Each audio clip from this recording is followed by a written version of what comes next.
menjalani proses untuk menuju gelar muallim itu. Maka gelar ini mulia, prosesnya pun juga mulia. Maka bagi adik-adik yang sedang menjalani proses mulia ini, jangan dikotori dengan niat-niat yang buruk. Niatnya lillah wa rasulih, niatnya lillah wa rasulih, jangan dikotori dengan akhlak-akhlak yang tidak baik. Barengi dengan akhlak Nabi Muhammad, karena prosesnya mendapatkan gelar mualliman. Orang yang punya ilmu, orang yang mengajarkan ilmu sebagaimana Nabi mengajarkan ilmu syariat ini kepada umatnya. Allahumma sholli ala Muhammad. Maka ketika mereka, para santri ini sukses dengan pencapaiannya ilmu, maka mereka disebut dengan alim. Disebut dengan alim, maka ketika disebut dengan alim, Nabi bersabda, man sofaha aliman faka'annama sofahani. Siapa orang yang berjabatan tangan dengan orang alim, maka seakan-akan ia berjabatan tangan denganku, kata Nabi Muhammad. Wa man jalasa aliman faka'annama jalasani. Siapa orang yang sering duduk bersama orang alim, maka seakan-akan ia sering duduk bersama Nabi Muhammad. Allahumma sholli ala Muhammad. Apa yang menjadikan mereka, para santri ini, para orang alim ini mulia? Menjabat tangannya seperti menjabat tangan Nabi Muhammad, duduk bersamanya seperti duduk bersama Nabi Muhammad. Ini kan mulia. Apa sebab kemuliaannya itu? Sebabnya adalah ilmu. Mulianya seseorang itu diukur dengan ilmu.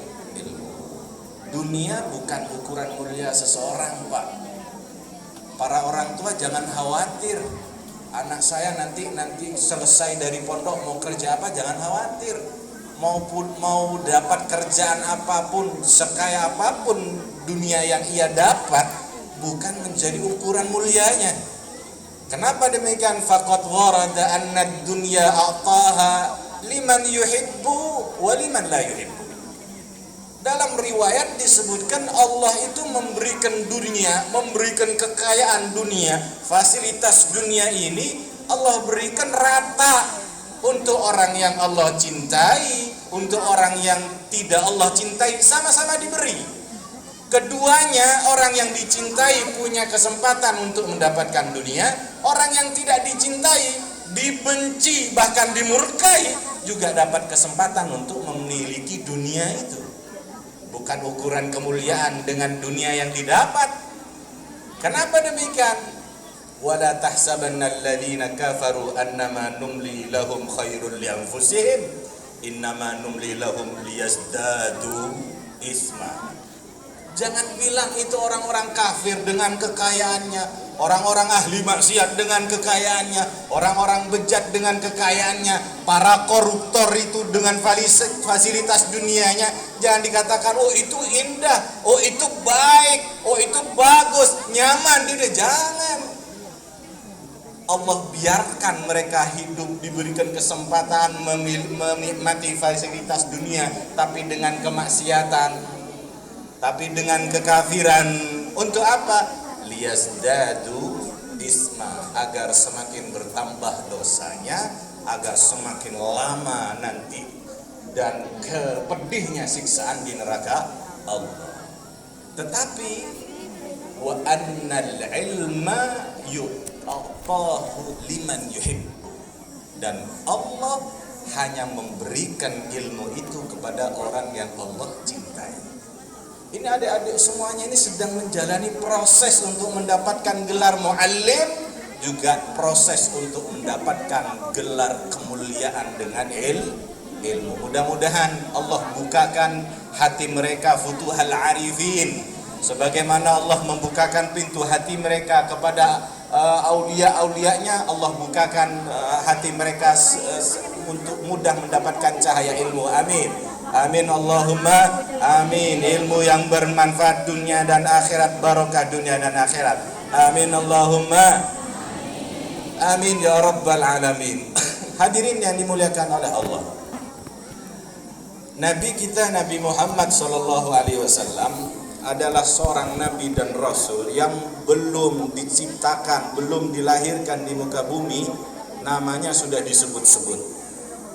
Namanya sudah menjadi perbincangan para nabi pada umatnya.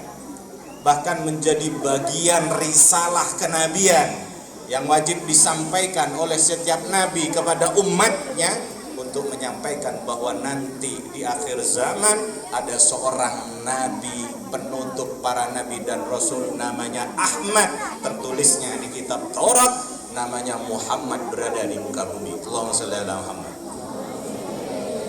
Sampai Nabi Isa berkata kepada Bani Israel, wa idh qala Isa ibn Maryam ya Bani Israel inni Rasulullah ilaikum musaddiqan lima baina yadayya minat Taurati wa mubasysyiran bi rasulin ya'ti min ba'di ismuhu Ahmad. Allahumma shalli ala Muhammad. Nabi Isa bilang sama Bani Israel, hei Bani Israel, saya ini Rasulnya Allah, utusannya Allah untuk kalian. Saya membenarkan apa yang ada di dalam kitab isi Taurat, dan saya memberikan kabar gembira kepada kalian Bani Israel akan kelahiran seorang Rasul yang nanti akan datang setelahku, namanya Ahmad. Nabi Isa memberikan kabar gembira, mengajak gembira kepada Bani Israel akan kelahiran Nabi Muhammad. Yang diajak gembira siapa oleh Nabi Isa? Bani Israel. Yang Nabi Muhammad belum dilahirkan, masih ratusan tahun sebelumnya. Bani Israel, Nabi Muhammad belum dilahirkan, diajak gembira oleh Nabi Isa. Apalagi umatnya, kita semuanya yang kita lahir otomatis beriman melalui Nabi Muhammad, lebih layak, lebih pantas untuk bergembira setiap peringatan kelahiran baginda Nabi Muhammad. Allahumma shalli ala Muhammad. Hadirin yang dimuliakan oleh Allah, Nabi Muhammad ini dengan rahmatnya Allah Subhanahu wa ta'ala, umatnya diberikan keringanan syariat yang tidak sama dengan umat-umat terdahulu. Umat-umat terdahulu mereka diberikan syariat yang sangat berat. Misalnya mereka diperintahkan ibadah, kalau diperintahkan ibadah di satu tempat, maka dia tidak boleh beribadah di tempat yang lain. Mau bepergian sejauh apapun, tempat ibadahnya di tempat yang telah ditentukan itu. Tapi umat Nabi Muhammad enggak. Mau ibadah di mana saja boleh, di masjid sini boleh, di masjid sebelah boleh, di langgar boleh, di musola boleh, di rumah juga boleh, bahkan di pinggir sawah pun juga boleh. Yang enggak boleh enggak Allahumma shalli ala Muhammad. Ini adalah sebuah keringanan, hadirin. Tidak menjadi begitu beban berat untuk umat Nabi Muhammad ini. Bayangkan kalau misalnya beban syariat yang dulu diberlakukan kepada umat Nabi Muhammad, maka pian mau pergi ke Martapura, sholatnya harus di sini. Sementara perjalanannya menempuh 2 jam, 3 jam, 4 jam misalnya, zuhur, asar, maghrib, isya, tetap harus di sini. Maka menjadi berat sampai anta isoman kak kamu. Tapi setelah berkat Nabi Muhammad, beban syariat ini diberikan rukhsah, keringanan oleh Allah. Tidak diberlakukan beban syariat itu, diberikan keringanan bahwa mau sholat 5 waktu dimanapun boleh. Bahkan yang perjalanan pun boleh dijamak, takdim, takhir. Bahkan yang 4 rakaat boleh diringkas dengan 2 rakaat yang disebut dengan sholat qasar. Allahumma shalli ala Muhammad. Hadirin, umat Nabi terdahulu kalau mereka melakukan kesalahan, mereka ditampakkan kesalahannya. Kalau mereka berbuat dosa, dosanya diperlihatkan kepada umat di antara mereka. Kalau misalnya mereka berzina, maka diperlihatkan bahwa dia pelaku zina. Di rumahnya ditulis ini pezina. Kalau mereka itu seorang pencuri, maka ditulis di rumahnya sarik dia pencuri. Kalau ini diterapkan kepada umat Nabi Muhammad, maka banyak di antara pejabat-pejabat kita di rumahnya tertera tulis korup. Betul nggak? Tidak hanya para pejabatnya saja, bahkan rakyat biasanya pun juga akan tertulis di rumahnya penjarah. Tukang wah ini tukang jarah, harga jam harga 16 miliar nih. Ini tukang jarah Iron Man yang nggak ada kepalanya nih. Akan tampak, akan diperlihatkan oleh Allah kepada manusia di antaranya, ini pendosa, ini pelaku maksiat. Tapi tidak umat Nabi Muhammad. Umat Nabi Muhammad, hadirin, melakukan kemaksiatan tidak boleh tidak ditampakkan. Tidak tertulis di rumahnya pencuri, tukang selingkuh, tukang koruptor, nggak ditulis. Tujuannya apa? Allah sattarul uyub. Allah maha penutup aib seseorang. Allah ingin menutup dosamu, aibmu, kesalahanmu, jangan kamu buka ke orang lain. Kenapa? Agar Allah memberikan kesempatan untuk pelaku-pelaku dosa, pelaku-pelaku maksiat itu, supaya dia sadar dengan dosanya, lalu taubat istighfar kepada Allah, minta ampun kepada Allah, diharapkan kembalinya. Hadirin yang dimuliakan oleh Allah, maka umatnya Nabi Musa alaihissalam itu mereka dilarang untuk bekerja di hari Sabtu. Nggak boleh bekerja di hari Sabtu. Pekerjaan mereka, umatnya Nabi Musa yang berada di pinggiran laut, di pantai, mereka kerjanya nelayan, jala ikan, mencari ikan. Nabi Musa bilang, dari Allah melarang kalian umatku tidak boleh bekerja di hari Sabtu. Hari Sabtu hari ibadah, untuk ibadah saja 24 jam. Hari Sabtu nggak boleh bekerja. Subhanallah, larangan itu Allah juga berikan ujian. Di selain hari Sabtu, ikan-ikan di laut itu biasa saja, nggak banyak.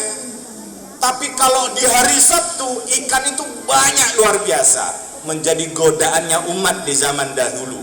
Ini hari Sabtu ikan melimpah, tapi kita ambil di hari Sabtu, dosa, melanggar perintah Allah. Akhirnya mereka akal-akalan. Yang gak boleh itu bekerja mengambil ikan di hari Sabtu. Kalau diambil di hari Minggu kan boleh. Akhirnya mereka membuat parit lobang di pinggir pantai yang dalam, berharap nanti di hari Sabtu, hari di banyak-banyak ikan dibawa oleh ombak ke pantai, ikannya jatuh ke parit itu, nanti di hari Minggu boleh diambil. Ini akal-akalannya ini. Tetap saja melanggar perintah Tuhan. Tetap saja dia bekerja di hari Sabtu, di hari ibadah. Akhirnya Allah Subhanahu wa ta'ala menghukum langsung di dunia. Sebelum di akhirat, dihukum langsung di dunia. Walaqad alimtumul ladzina i'tadaw minkum fis sabti faqulna lahum kunu qiradatan khasi'in. Ini orang-orang yang melanggar perintah Allah. Di hari Sabtu nggak boleh bekerja. Allah rubah jasad mereka seperti monyet. Karena melanggar perintah, berubah jadi monyet, Pak. jadi monyet 3 hari. Warga sekitar yang nggak ikut kerja di hari Sabtu itu melihat ada monyet-monyet ini, badannya berbulu. Ini orang. Untuk apa Allah Subhanahu wa Ta'ala membiarkan mereka pelanggar perintah Tuhan itu dirubah jadi monyet? Orang-orang melihatnya untuk apa? Faja'alnaha nakalan lima baina yadayha wa ma khalfaha wa mau'izatan lil muttaqin. Allah jadikan demikian, dirubah jadi monyet agar orang-orang melihat, mengambil pelajaran untuk umat di zaman itu, wa ma khalfaha, dan umat yang setelahnya, ya kita ini, wa mau'izatan lil muttaqin, dan agar menjadi nasihat untuk orang-orang yang bertakwa. Yang bertakwa maka jangan sampai melanggar perintah Allah. Beda dengan umat ini, hadirin. Ahlan salam. Beda dengan umat Nabi Muhammad. Hari ibadah untuk umat Nabi Muhammad adalah hari ibadah untuk umatnya Nabi Muhammad adalah hari Jumat. Apakah dilarang bekerja di hari Jumat? Apakah dilarang pian nuri di hari Jumat? Tidak dilarang bekerja di hari Jumat 24 jam, tidak dilarang. Yang dilarang hanya beberapa saat saja, hanya beberapa waktu saja di hari Jumat pian tidak boleh bekerja. Yang laki-laki yang wajib sholat Jumat tidak boleh bekerja, hanya beberapa jam saja, mungkin nggak sampai 1 jam. Bagi yang datang sholat Jumat di waktu khutbah kedua saja, mungkin 5 menit gitu.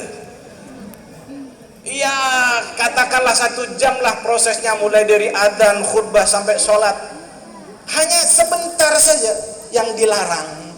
Nggak seperti umat terdahulu 24 jam di hari ibadah nggak boleh bekerja. Ya ayyuhalladzina amanu idza nudiya lis-salati min yaumil jum'ati fas'au ila dzikrillahi wa dzarul bai' dzalikum khairul lakum in kuntum ta'lamun. Wahai orang yang beriman, jika dikumandangkan kepada kalian adzan kedua salat Jumat, maka bersegeralah untuk melaksanakan salat Jumat. Wadarul baik, dan tinggalkanlah jual beli, tinggalkanlah pekerjaannya, pergi ke masjid untuk sholat Jumat. Yang dilarang mulai ketika adzan kedua, hanya itu. Nanti baru selesai sholat Jumat boleh lagi. Kula tak oning kan toh, tak faham saya kalau di sholat di masjid di daerah sini.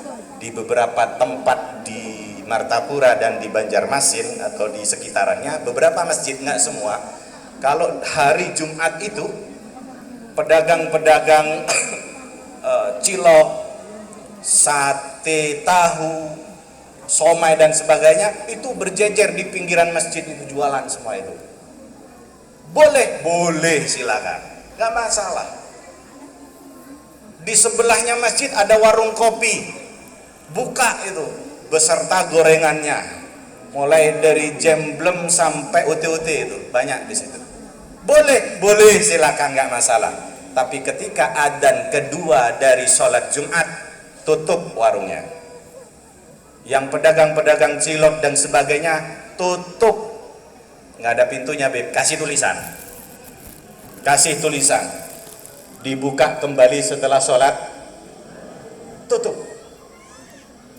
Kenapa? Perintah Allah mulai adzan kedua sholat Jumat sampai selesai sholat Jumat dilarang jual beli.